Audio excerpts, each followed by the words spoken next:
Nos encontramos aquí con el Fray Fernando. Fray Fernando, gracias por recibirnos. A la orden, aquí, bienvenido. Gracias, muchas gracias. Y estamos aquí en el canal de Para un Quedado y le habíamos hablado de que íbamos a estar haciendo una serie de documental sobre el tema de la revuelta nacionalista del 50 y hoy es 28 de octubre. Estamos acercándonos ¿verdad? Estamos a 2 días de que sea un aniversario más de ese incidente y queremos hablar un poquito desde una perspectiva de la iglesia, porque estos acontecimientos ocurren aquí cerca de la plaza. La iglesia, pues obviamente, como todas las estructuras antiguas, esa estructura española está la plaza, la alcaldía y la iglesia está allí. Y me puse a pensar en si algún tipo de participación sobre de la iglesia en estos acontecimientos, porque la intención de estos videos es que la juventud también conozca acerca de acontecimientos que posiblemente han quedado silenciados por, no sé, la historia no se silencia, yo creo que son las personas que están detrás del poder con alguna corriente intención. Y hemos estado hablando acerca de, precisamente, del ese 30 de octubre de 1950, esa revuelta nacionalista, que en la casa de Canales, ¿verdad? Comienza allí en Adjuntas. En Jayuya. En Jayuya. Y comienza una serie de levantamientos que culmina acá en el pueblo de Utuado con unos eventos que algunos dicen que sí hubo un bombardeo de parte de la Fuerza Aérea, otros dicen que no hubo bombardeo de parte de la Guardia Nacional Aérea, pero terminó en una masacre, aparentemente, ¿verdad? Hay datos históricos al respecto, incluso sabemos que uno de los últimos sobrevivientes, creo que falleció en el 2009, y estuvo encarcelado por mucho tiempo. Pero remontándonos a ese 30 de octubre, yo sé que ni usted ni yo estábamos presentes en ese entonces, ¿verdad? Pero remontándonos a ese 30 de octubre de 1950, me pregunto, ¿qué participación, si alguna, tuvo la iglesia, no como institución, pero tuvo la iglesia o algún miembro de la iglesia en esos eventos que se dieron, que fue un caos aquí en las afueras del pueblo? ¿Tiene alguna información que pueda compartir con nosotros? Mira, ¿qué les puedo decir? Mira, yo he tenido el privilegio, porque creo que es un privilegio que uno tiene en la vida, que no hay casualidades. Dios, creemos firmemente los cristianos que Dios dirige todo, ¿verdad? Con su providencia. Yo he tenido el privilegio de trabajar varios años en este pueblo. Estuve anteriormente 6 años y ahora llevo 4. Son un total de 10 años aquí. Y conozco muchísima gente aquí en este pueblo. Son feligreses de esta parroquia, muchos de ellos, y conozco mucha gente ya mayor, por supuesto, que vivió esa época o que vivió ese acontecimiento aquí en el pueblo. Algunos que son personas cercanas a nuestra parroquia. ¿Qué participación hubo? Pues los cristianos somos parte de una sociedad, donde quiera que estemos, ¿verdad? Los miembros de la iglesia no son personas ajenas a una sociedad, y los miembros de una comunidad cristiana como esta, como cualquiera otra, de cualquier denominación, en cualquier parte del mundo, pues toman distintas posturas frente a las realidades que les toca vivir. Y, por ejemplo, te puedo hablar conozco una señora con quien he compartido, vive en el barrio Salto Arriba, aquí de Utuado, y algunos de los que murieron en la revuelta del 50, algunos de los cadetes de la República, que murieron acribillados a balazos por la policía, no por las metrallas de los aviones, que fue otro evento, ¿verdad? Porque aquí no cayeron bombas. Hemos de entender que aquí no es cierto, aquí no tiraron bombas, la Guardia Nacional no tiró bombas, sino metralló.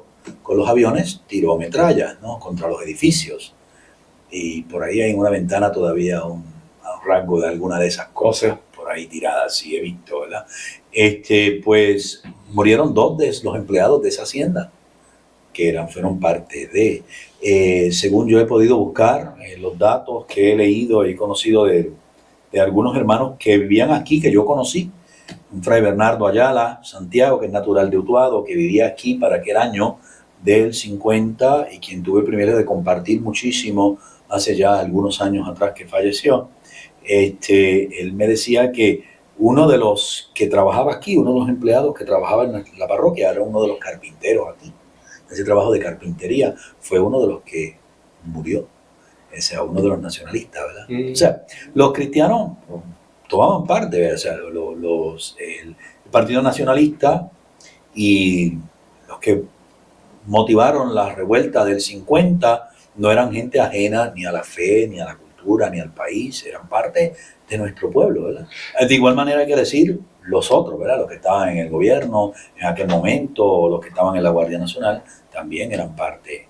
Sí, porque hay quien pudiera pensar que el hecho de tener algún tipo de fe te exime de algún sentido patrio o de algún sentido de lucha por tu patria, por lo que amas.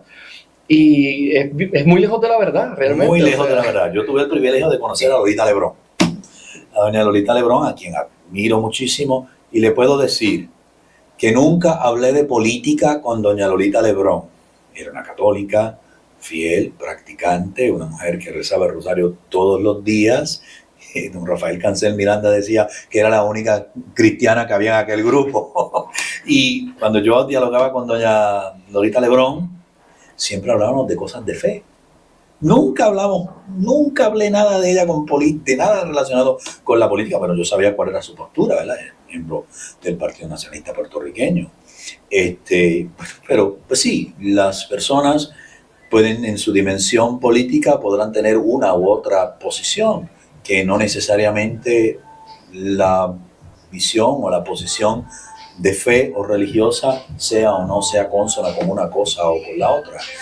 Que algunos entendamos que nuestra patria es esta, donde nacimos, Puerto Rico, que tenemos una historia, que tenemos una entidad, y otros entendamos otra cosa, que nuestra patria es otra, ¿verdad? Y otra cosa, pues no significa que seamos mejores o peores, claro, que los otros. Sigue siendo un sentido patrio, sigue siendo un sentido de lucha por lo que se cree. Cada quien tiene una ideología distinta en ese sentido. Puede ser, sí.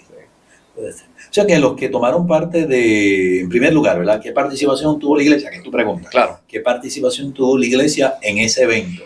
Pues aquí hubo hijos de la iglesia que eran parte de ese grupo de la revuelta nacionalista del 50. En una conversación que tuvimos previa a esta conversación que estamos teniendo en este momento, me comentaba de un sacerdote americano que era quien se encontraba en ese tiempo en este lugar, y yo había escuchado cierta información de que había estado asistiendo o ayudando a algunos de los heridos. ¿Tiene algún tipo de información en ese sentido? Sí. Bueno, si nos pudiéramos ubicar en torno a la plaza, está la iglesia al lado este de la plaza del municipio de Utuado. El cuartel de la policía queda al otro lado. Entonces, el hospital, uno de los hospitales, quedaba a un costado, o sea, una de las clínicas de salud quedaba a un costado de la plaza. Entonces, la revuelta que inicia en Jayuya, y luego que se toma Jayuya, se traslada aquí a Utuado, pues hay un ataque al cuartel de la policía, ¿verdad? Y hay heridos ahí. Y uno de los hermanos, uno de los sacerdotes aquí, Evans, se llamaba, norteamericano, porque desde 1930 aquí hay sacerdotes americanos. Hubo sacerdotes americanos hasta que poco a poco fuimos sustituyendo a los puertorriqueños, claro. Pero eran americanos los que estaban, norteamericanos quiero decir, ¿verdad? Pues él salió a atender a unos y a otros, cruzó la calle, cruzó la plaza a ambos lados. Dicen los hermanos que esquivando las balas, ¿verdad? Sí. Era un hombre alto, pero era una persona respetada por todos en el pueblo.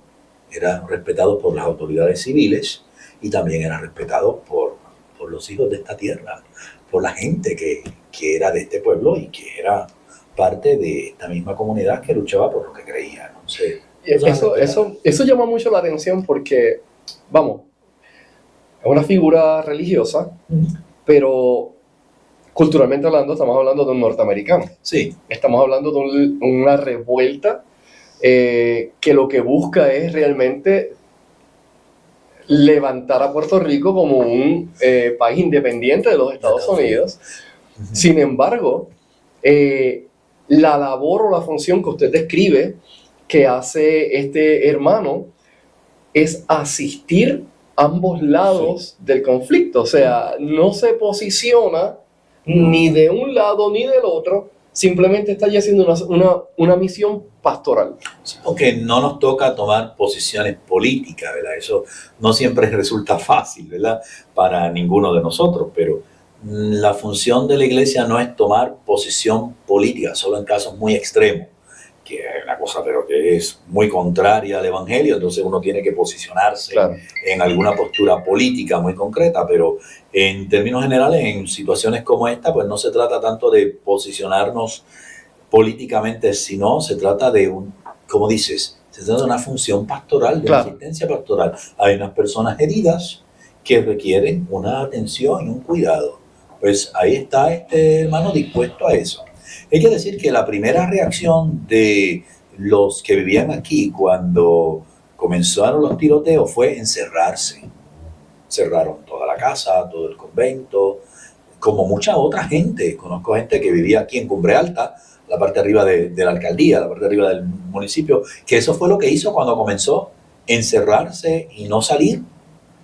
Inclusive algunos huir hacia el monte, hacia arriba, Wow. hacia la montaña, hacia el barrio Arenas, ¿no? Encerrarse. No era quedarse, no era enfrentar. Pero ya luego, pues la necesidad llama, ¿verdad?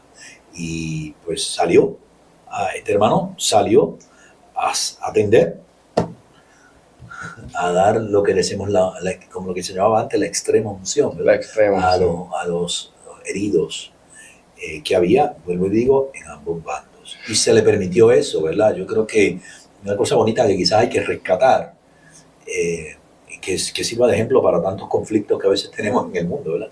De respetar eso, ese lugar que le corresponde a lo religioso, a lo espiritual, en medio de la humanidad.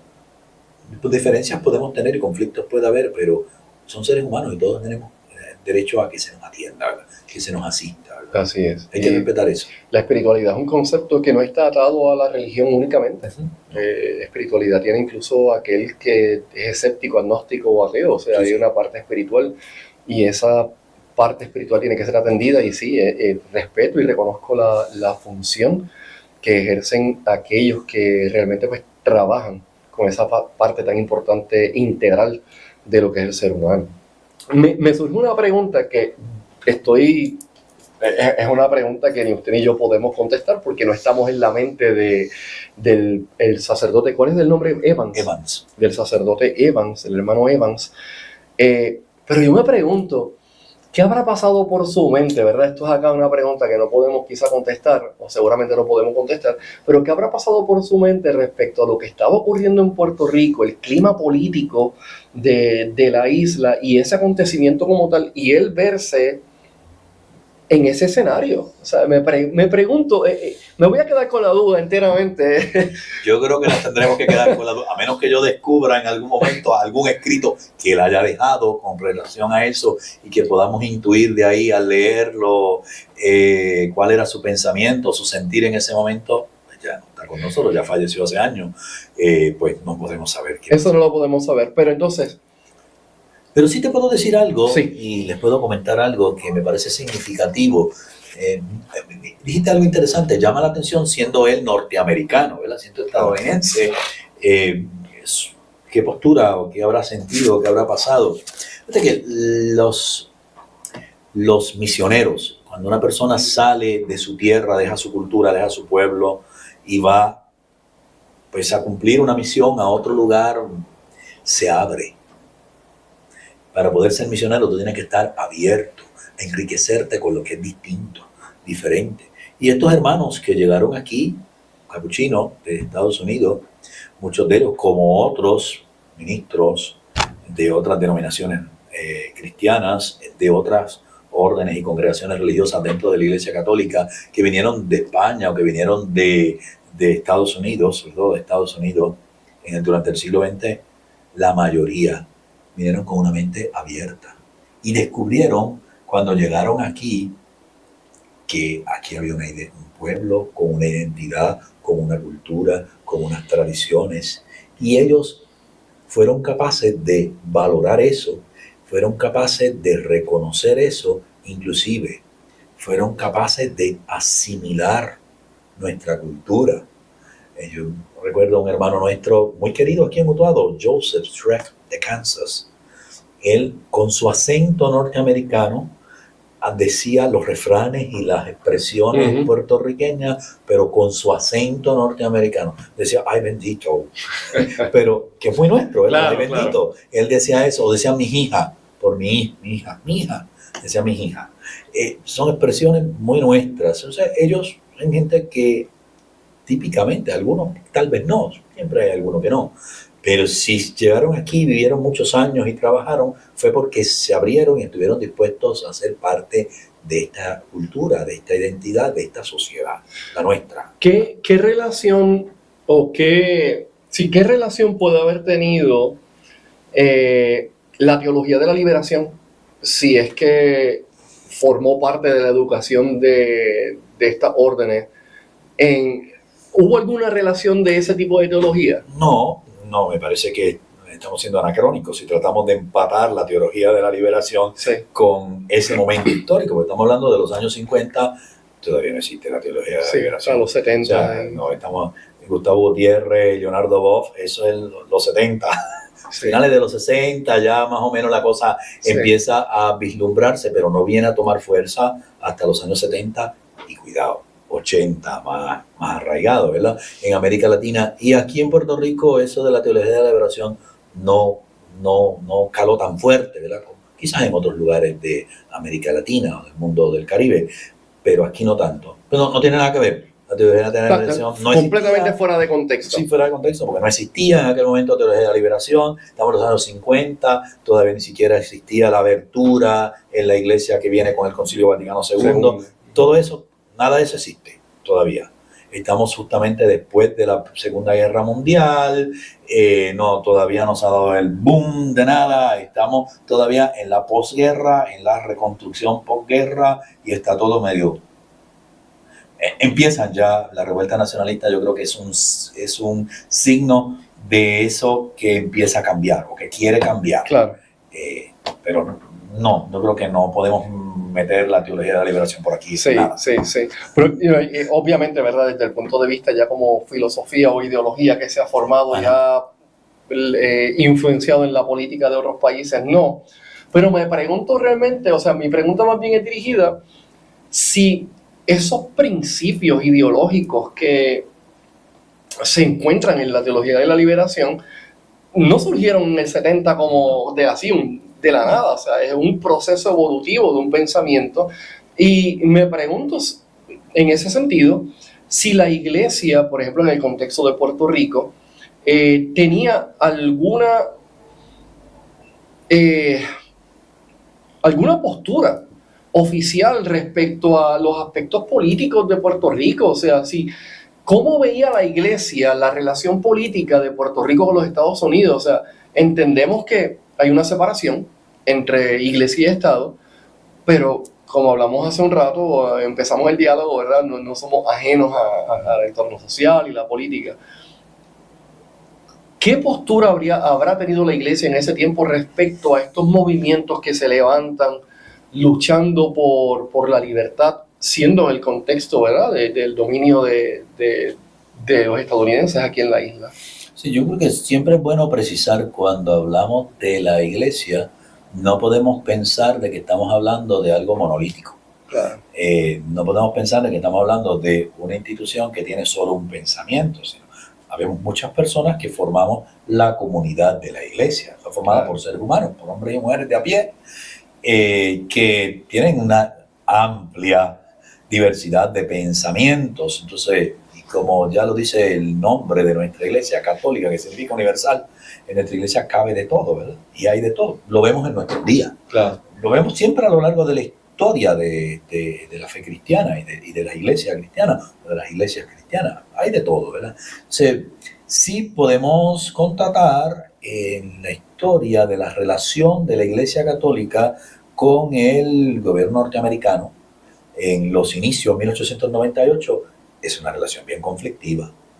En primer lugar, porque la iglesia católica en el periodo anterior a la invasión norteamericana, entiéndase, bajo el régimen español, está ligada al Estado. Es una institución más dentro del sistema del Estado español, que así lo entendía. Ellos no tenían la separación de iglesia y Estado. El Estado español era un Estado confesional.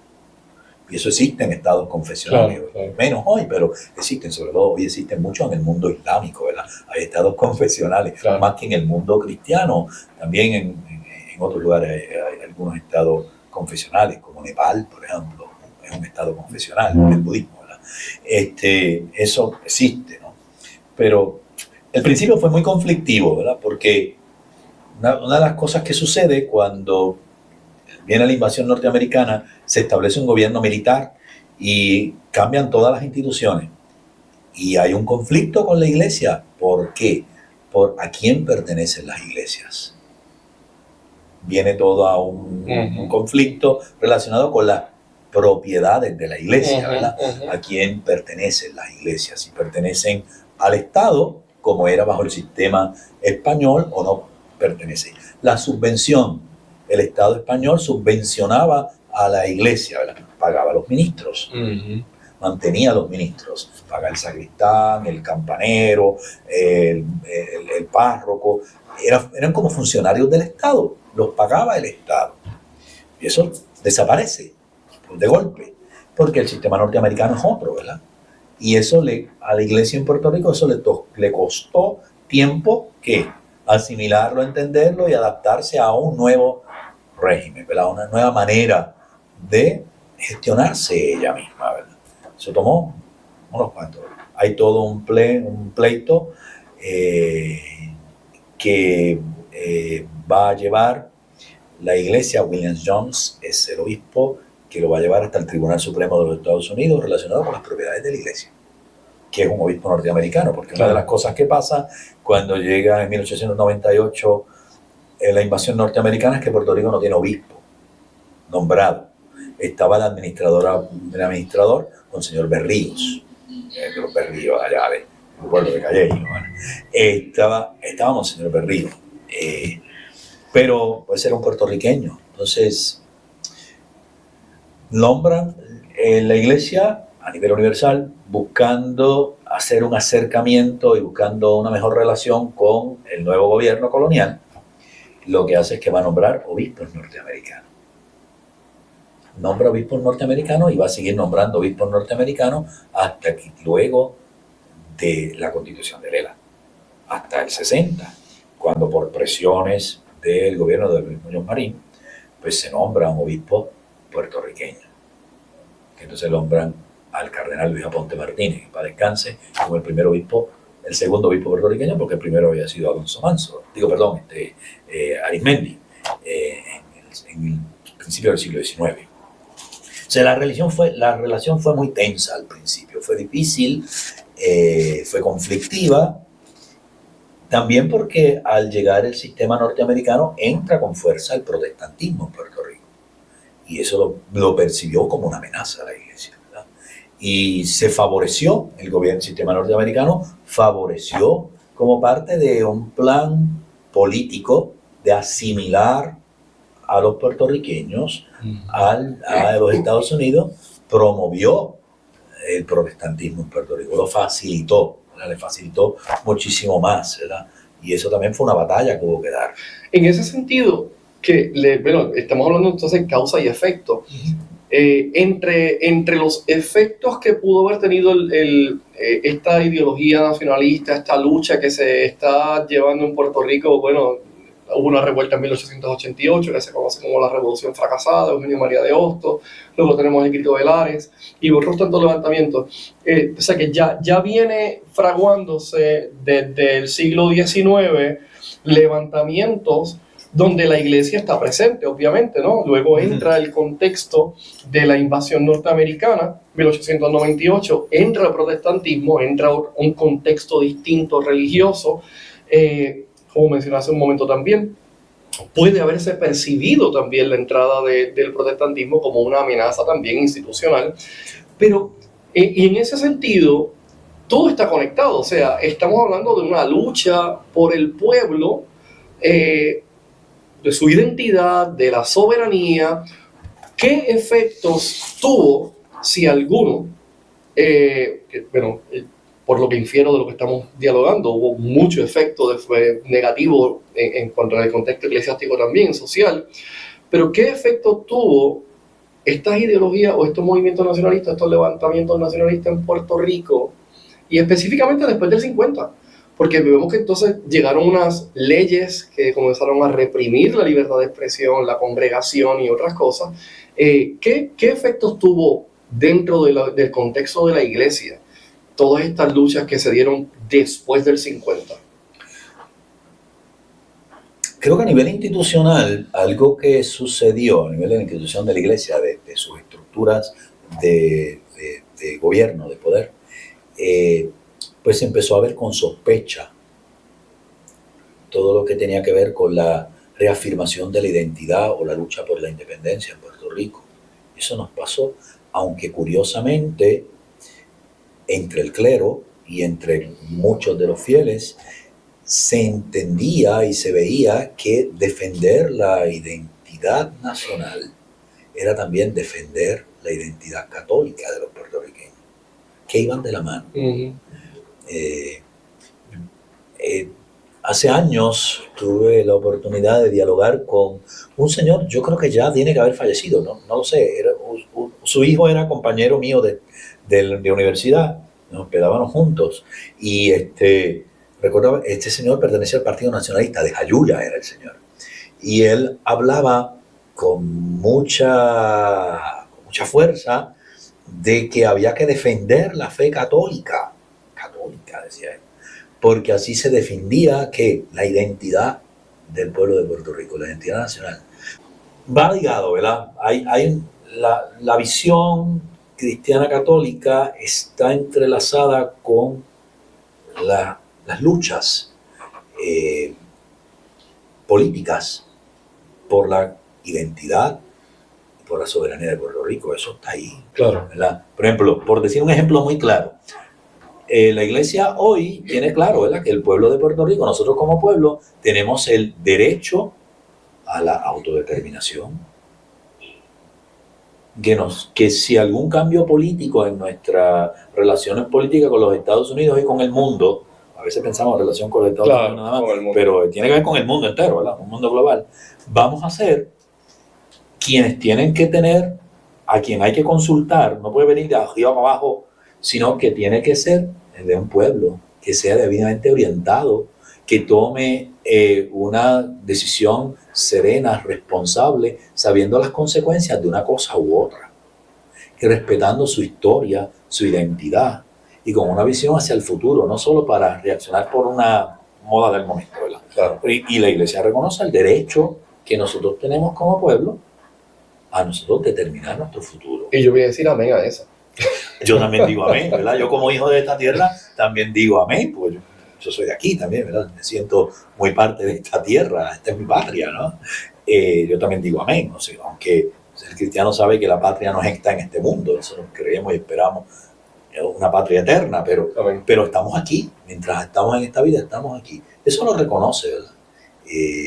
Y queremos seguir siendo eso, o sea, tenemos ese reto, seguir siendo eso, seguir poder acompañar a esta sociedad, no imponiéndole a la sociedad las cosas, sino acompañarle la riqueza que ella tiene.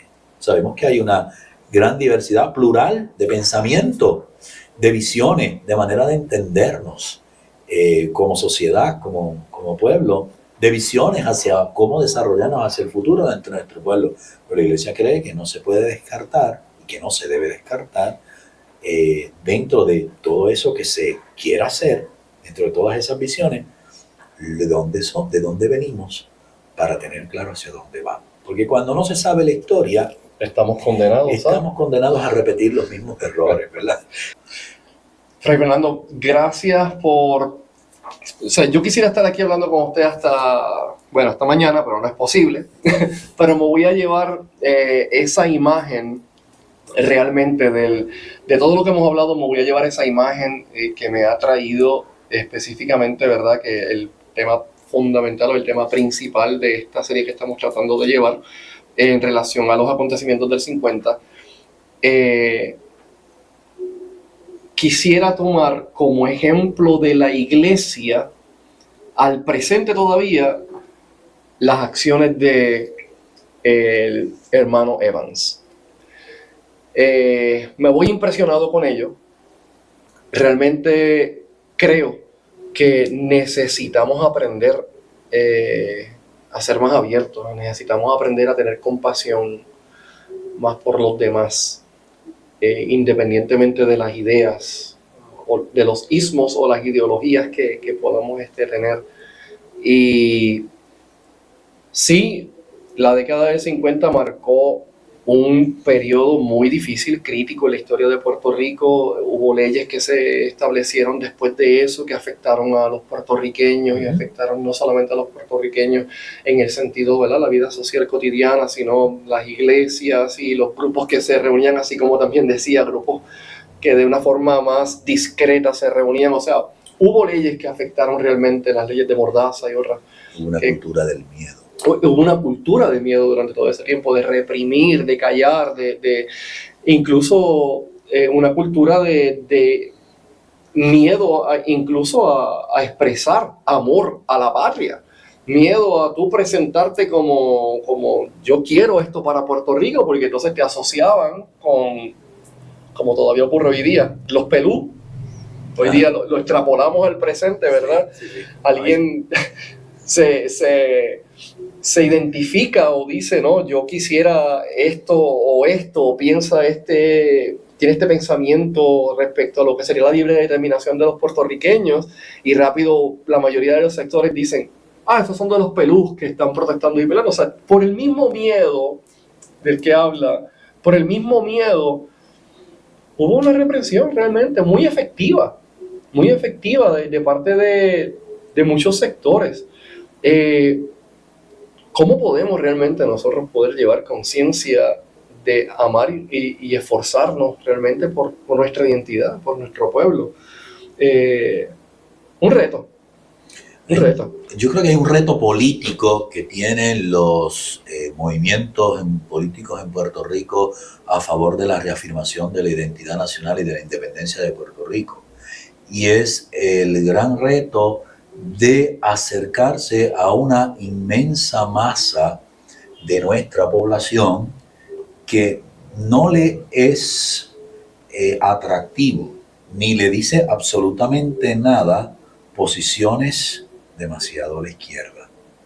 Creo que uno de los grandes errores que continuamente cometen muchos de estos movimientos es precisamente eso, que no escuchan ese otro sector, que ideológicamente es más conservador, que inclusive que algunas veces podemos pensar que son fundamentalistas. O sea, desde el prejuicio, como así desde el prejuicio en una época vimos y le pusimos el sello de malo a todo lo que era reafirmación de la identidad puertorriqueña y de la autodeterminación y la independencia de Puerto Rico.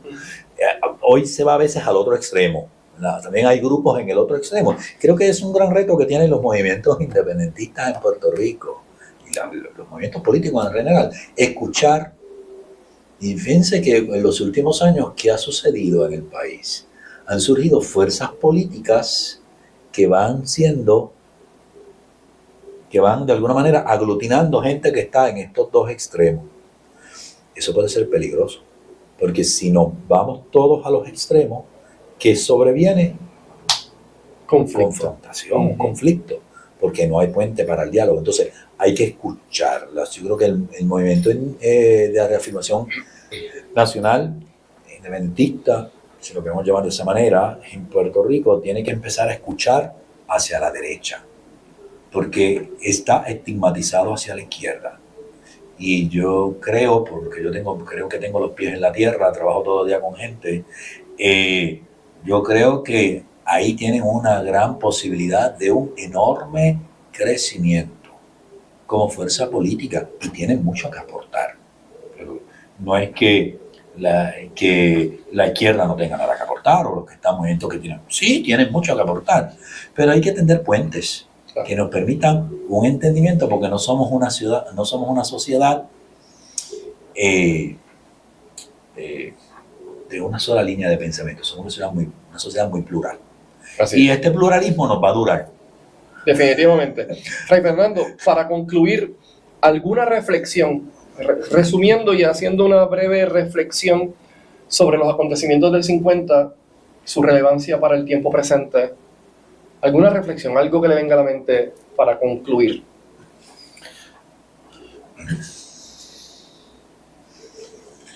Yo creo que te dije ahorita que el que no conoce su historia está condenado a repetirla, ¿verdad? Cuando no conocemos la historia. Yo creo que algo que tú descargaste, que decías que te quedas con este personaje, ¿verdad? Con esta figura del padre Evans y su gesta, su desprendimiento, siendo de otra cultura, a abrirse a la gente de este pueblo, de esta cultura, su disponibilidad para atender a unos y otros, ¿verdad? Eso nos tiene que poner a pensar. A veces, ¿quiénes proponemos o quiénes hemos propuesto en nuestras sociedades que sean los modelos a seguir? Nos hace falta tener modelos a seguir que realmente nos presenten valores universales, nos presenten valores que representen realmente lo mejor de lo que somos. Todos tenemos cosas buenas, todos también tenemos fragilidades, debilidades y pecados. Entonces, creo que hay una gran tarea de los medios de comunicación. Yo creo que medios alternativos como este hacen una labor maravillosa porque refrescan, dan otra cosa. Tienen que rescatar más y presentar figuras como estas. Claro. Que se abren, ¿verdad? Que se abren, que sirven a todos. Que al fin y al cabo, eso es lo que nos hace humanos. El poder tener relaciones con los demás. Entablar relaciones con los demás. Gracias por su tiempo, gracias por sus palabras, gracias por todo lo que ha compartido con nosotros y gracias también porque a través de sus palabras yo entiendo que muchos de nosotros hemos sido también ministrados, no solamente por un conocimiento puramente intelectual, sino porque también hay sabiduría en lo que dice y es pertinente y de verdad que le agradezco de su tiempo y ojalá que tengamos la oportunidad de seguir dialogando en otro momento. Cuando guste, con gusto. Muchas gracias, así que vamos a continuar en otra ocasión. Saben que pronto vamos a estar entonces compartiendo con ustedes esta entrevista y vamos a estar añadiendo un poco más de información desde otros ángulos para tener una visión distinta, no alternativa, ¿verdad? Pero una visión distinta, una visión desde otro ángulo sobre lo que fueron esos acontecimientos y cómo también pueden impactar la vida de los puertorriqueños en aquel entonces y cómo impactaron nuestra vida al presente y qué nosotros podemos hacer realmente para rescatar, si es que hay algo que rescatar, para fomentar, si es que hay algo que fomentar, y para realmente seguir desarrollando un pensamiento abierto y dispuesto a la aceptación y, como dijo el Fray Fernando, a tender puentes. Me gusta el concepto de sumo pontífice, ¿verdad? A tender puentes. Así que muchas gracias y nos vamos a estar viendo nuevamente y vamos a estar compartiendo más adelante en Un Quedado.